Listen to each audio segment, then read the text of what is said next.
Oke, halo semuanya. Kali ini kita akan bedah tuntas salah satu isu paling krusial di zaman kita, pemanasan global. Apa sih masalahnya? Dan yang paling penting, gimana solusinya? Yuk kita cari tahu bareng-bareng. Kita mulai dari angka ini, 1,1 derajat Celcius. Kelihatannya kecil ya, tapi angka inilah yang menunjukkan seberapa parah demam yang lagi dialami planet bumi. Dan untungnya, para ilmuwan tahu persis apa biang keladinya. Jadi, apa sih sebenarnya pemanasan global itu? Gampangnya gini deh, bayangin aktivitas kita semua ini menciptakan semacam selimut raksasa yang nggak kelihatan. Nah, selimut ini menyelimuti bumi dan memerangkap panas matahari. Akibatnya, ya seluruh planet kita jadi makin hangat. Nah, sekarang yuk kita lihat lebih dekat lagi. Apa sih yang bikin selimut ini jadi makin tebal dari waktu ke waktu? Apa sumber utama dari demam planet kita ini? Pesan dari para ilmuwan iklim paling top di dunia ini tegas banget. Dengan tingkat kepastian 95–100%, mereka bilang, ini ulah kita. Jadi, ini bukan siklus alamiah biasa, tapi murni dampak dari apa yang kita lakukan. Jadi, emisi ini datangnya dari mana aja? Kalau kita lihat datanya, ternyata ada dua pelaku utamanya. 3/4-nya atau 75% itu dari cara kita menghasilkan listrik dan bahan bakar kendaraan. Terus hampir seperempatnya lagi datang dari cara kita mengelola lahan dan hutan.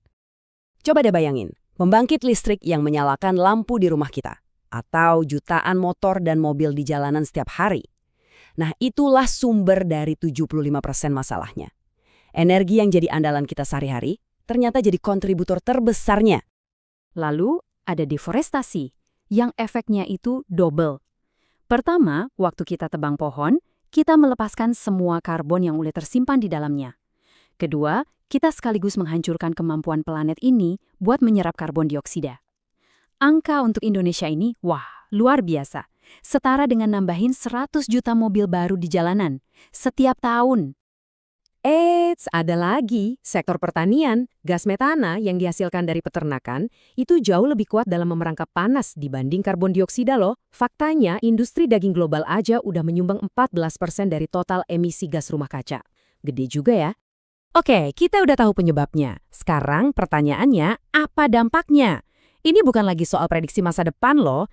Ini adalah realitas yang udah terjadi di seluruh belahan dunia. Sekarang juga. Nah, ini pertanyaan penting banget. Kenaikan 1,1 derajat itu, efeknya di kehidupan nyata tuh kayak gimana sih?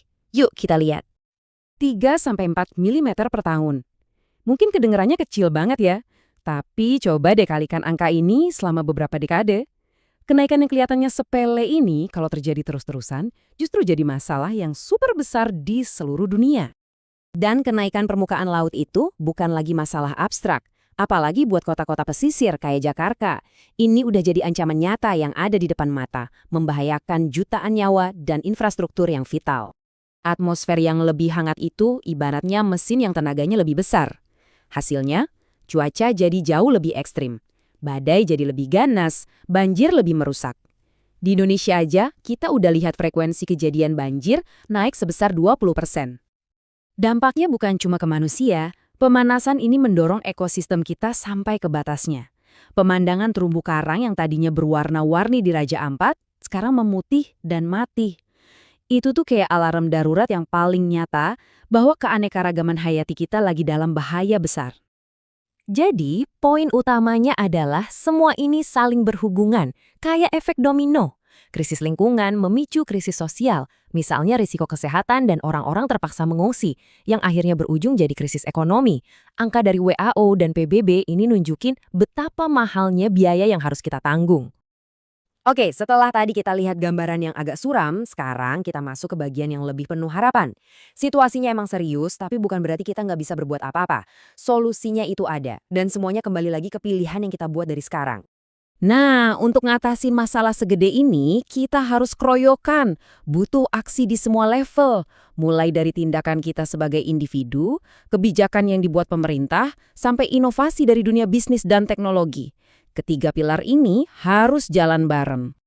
Di level individu, setiap pilihan kita itu punya arti.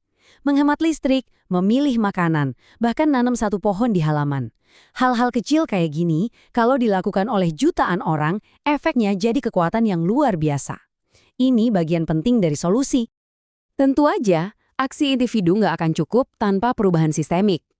Disinilah peran pemerintah jadi sangat krusial.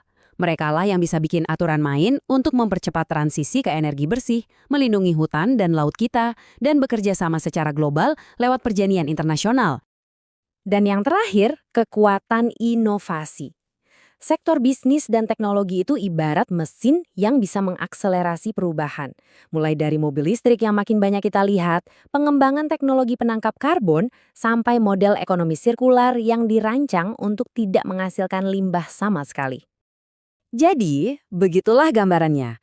Ilmunya jelas, dampaknya nyata, dan solusinya ada di tangan kita. Pertanyaannya sekarang bukan lagi apa yang terjadi, tapi apa yang akan kita lakukan. Peran apa yang akan kamu pilih untuk masa depan planet kita?